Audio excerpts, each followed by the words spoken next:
All right, hello. Today we're going to be doing a little deep dive into Chicana feminism in relation to second wave feminism, as well as opposition from within the Chicano community as well. So let's get into it. So we're going to start off by discussing, and we're going to try to go through in like chronological order, starting with the 1960s. So Chicana feminist movement began simultaneously with the second wave of feminism, which came to life in the late 1960s through the 1970s. And if you don't know what I mean by wave, here's a quick review. So the first wave was marked by the suffragette movement and the women's fight for the right to vote, as well as just a say in politics. The second wave, which is the wave that Chicana feminists was born into, it's defined by fighting against gender roles and domestic violence, and also fighting for reproductive rights, financial independence, and workplace equality. Many critics of second wave feminism have lamented the whiteness of the movement and the lack of participation by Black women and other feminists of color. So Black and Chicana feminist organizing was not merely a reaction to feeling unwelcome or marginalized by the white feminist movement. That understanding completely downplays the agency of women of color in identifying their oppression and their ability to address it and create change. So Black and Chicana feminism cannot be explained as variations or offshoots of the white movement because they develop simultaneously.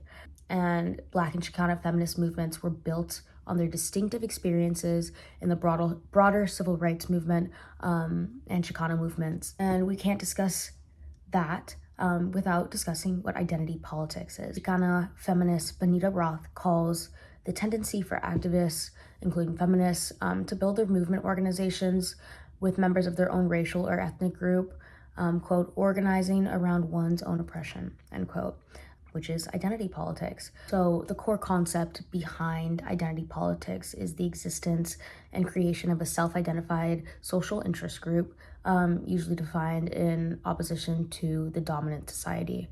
It's a feeling of shared oppression, injustice, or inclusion, often articulated through the process of consciousness raising, which leads to political action for greater self-determination.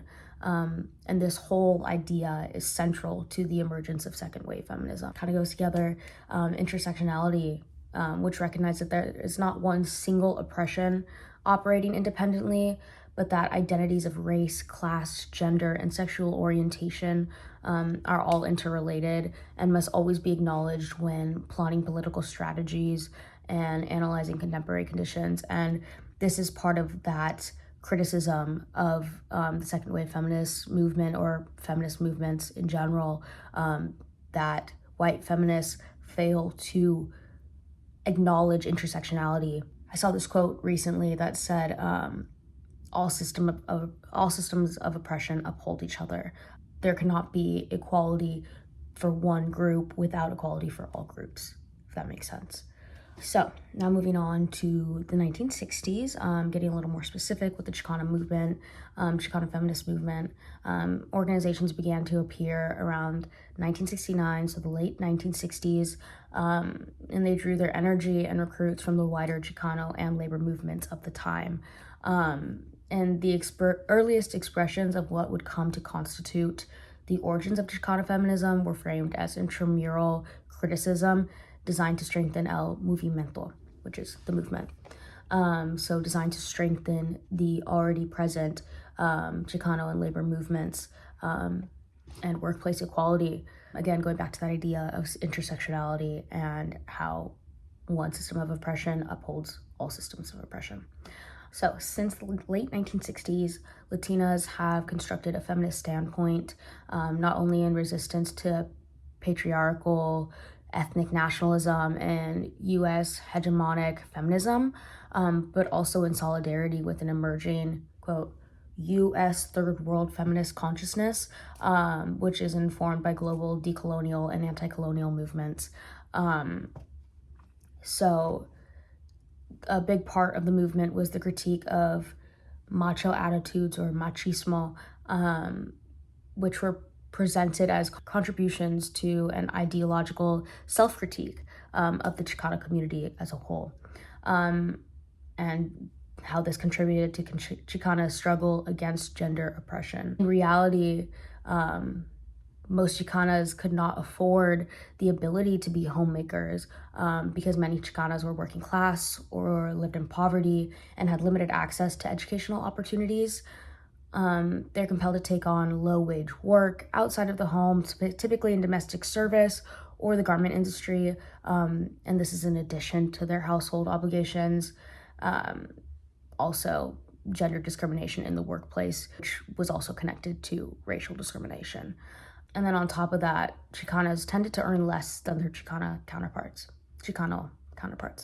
Continuing on with the idea of opposition within the Chicano community, we have to talk about the iconography of it all.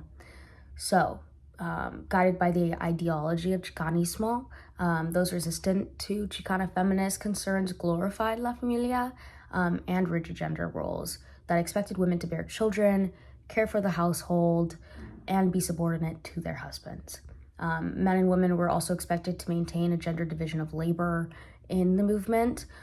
In response to what they perceived, they being Chicano nationalists, Chicano cultural nationalists perceived a cultural genocide happening by Chicana feminists. So these Chicano cultural nationalists had self-consciously taken up a series of Mexican cultural icons in order to project an alternative and more affirming Mexicano or Chicano cultural reality.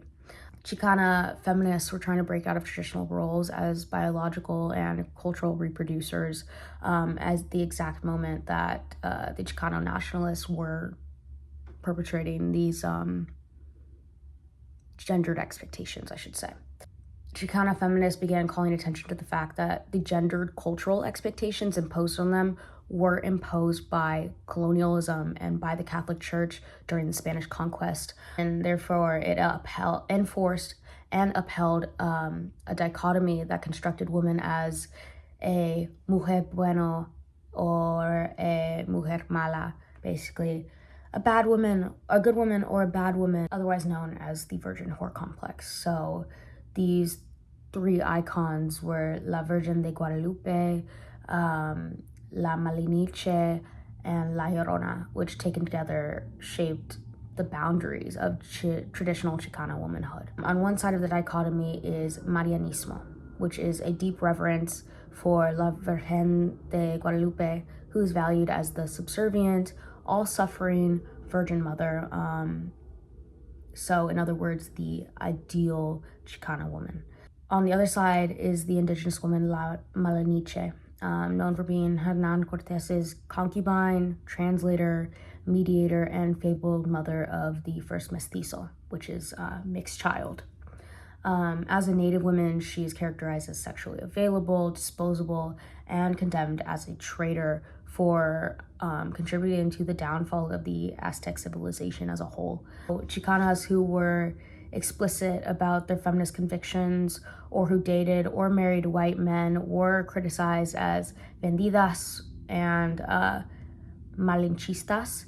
These invocations of La Mniche were designed to hold unfaithful Chicanas responsible for perpetrating the legacy of rape handed down from the conquest of Mexico. Of course, the same standard did not apply to men who procreated or were in relationships with white women. In modern times, these doctrines about Chicana womanhood reinforced patriarchy, obliging Chicanas to take on the contradictory roles of obedient wife and mother, and also to be sexually available. In the 1970s is this pushback against machismo, as I mentioned earlier, within the movement. So throughout the 70s, Chicanas became increasingly vocal about their dissatisfaction at being expected to defer to and serve their Chicano brothers, while being expected to perform a disproportionate share of the work required for successful political organizing. So despite their commitment to La Casa, it became increasingly apparent to Chicana feminists that the interest in achieving gender equality within the Chicano community stood in direct opposition to a discourse of nationalism that emphasized the value of family loyalty in the project of cultural survival. So because of this, most Chicanas placed their primary energies in the service of the Chicano movement. Some began in the late 1970s to work within white women's liberation movements, but because many white feminist organizations retained a primary focus on gender, the analysis that they provided and the political projects they undertook provided ultimately inadequate for Chicanas who were simultaneously struggling against race and class-based forms of oppression. Moving on to the last or the end of the second wave of feminism, the 1980s. So during this time, Chicana feminists used their personal experiences as a basis for theorizing their various forms of oppression in the 1980s, as did feminists from other non-white racial groups who had gone through similar experiences within the white women's movement and their own ethnic nationalist movements. So during this time, we see really incredible pieces of work being done by feminists of color. So in this process, a new political identity emerged, and that is women of color. So in a variety of initiatives to combat the sexism of ethnic nationalist movements and the racism of Anglo-American feminism, Chicanos joined African American, Asian American, Latina, and other, quote, third world feminists. In conclusion, Chicana feminist theory developed with a variety of opposing, sometimes conflicting viewpoints. Specifically, Chicana feminists address sexual orientation, political strategies, political goals, and objections, the relationship between autonomous Chicana feminist organization and white women's feminist organizations, and the relationship with Chicano organizations and Chicano men in general. And on top of this, they also tackled divisions based on social class. So these women were pretty badass. So if you'd like to read more on the subject, I could only scratch the surface. I will be linking all of my references down below if you want to do a little reading of your own. Bye.